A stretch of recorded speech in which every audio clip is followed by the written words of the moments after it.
مين انت وعايز ايه؟ انا عم عبد الجليل. خليل ولد دويب. ايوه يا عم عبد الجليل. جيت للموت برجليك يا خليل ولا جاي تقتلني زي ما قتلت ولدي؟ سبحان الله، هربان من الحكومة عشان خايف من السجن والحبسة بين 4 حيطان. قوم رجليا تجيبني لحد عندك عشان اخد اعدام. تستاهل القتل 1000 مرة يا ولد دويب، عشان جابر ولد اللي كان صاحبك ما بتفرقوش، والطبلية اللي ياما كلتوا عليها تشهد عليك يا خليل. يعني ما انتش عارف يا عم عبد الجليل ان ولدك كان عقله غايب منه، وانها كانت قاعدة حظ وفرفشة، والليلة دي بالذات جابر الله يرحمه تقل في الشرب وكان هيطلع روحي في ايديه. وفي الاخر اللي مات مين؟ انت ولا ولدي؟ ده اكيد الحكومة يا عم عبد الجليل. عايز تسلم نفسك سلم، مش عايز تسلم نفسك السلم اللي جيت منه اطلع منه يا ولدي. انا ولا هسلم نفسي ولا ههرب يا عم عبد الجليل. طيب الدارة يا ولدي.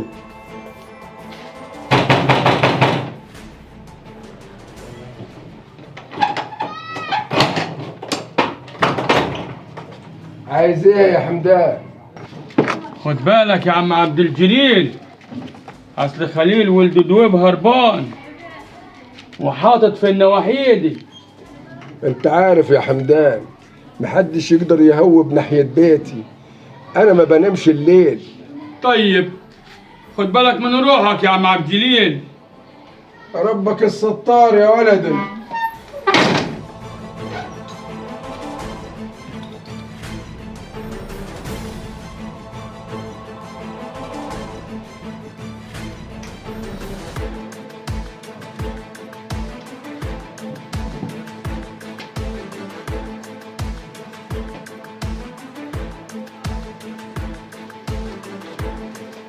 فكرني ههرب يا عم عبد الجليل؟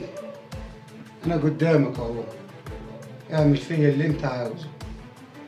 انا عارف يا ولدي لو عايز تسلم نفسك دي كانت فرصتك، وعارف كمان ما ارتحتش من ساعة ما قتلت ولدي، وعارف يا ولدي ان انت قتلته غصب عنك، ولو ما كنتش قتلته كان قتلك هو. ولما انت عارف ده كله يا عم عبد الجليل ليه عايز تقتلني؟ عشان العار يا ولدي، الناس هتعايرني وتعاير اهلي وتعاير اولادي من بعدي. وحساب ربنا يا عم عبد الجليل. ربنا حلل القصاص يا ولدي. القصاص في اللي قاصد يا عم عبد الجليل، مش اللي بيدافع عن نفسه. يعني انا لو سبت نفسي لولدك كان قتلني، كان زمانه في السجن وانت اللي هتتقتل مكانه، وكان هيبقى عدل وقصاص برضه يا عم عبد الجليل.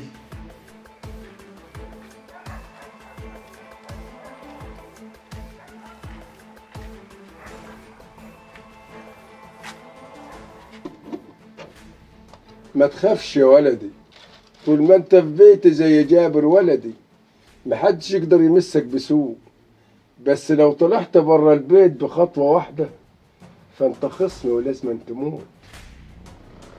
سبحان الله، البيت اللي من 5 دقايق ما كنتش اقدر اعدي من قدامه بقى أأمن بيت ليا في الدنيا يا عم عبد الجليل. ولو قعدت العمر كله في بيتنا يا ولدي مالكش غير الأمان لغاية ما يجي أجلي أو أجلك. ودي أخلاقنا وعوايدنا اللي تربينا عليها. يلا يا ولدي قول بسم الله. المشكلة يا عم عبد الجليل إن كل واحد فينا بيفسر الدين على مزاجه وهواه،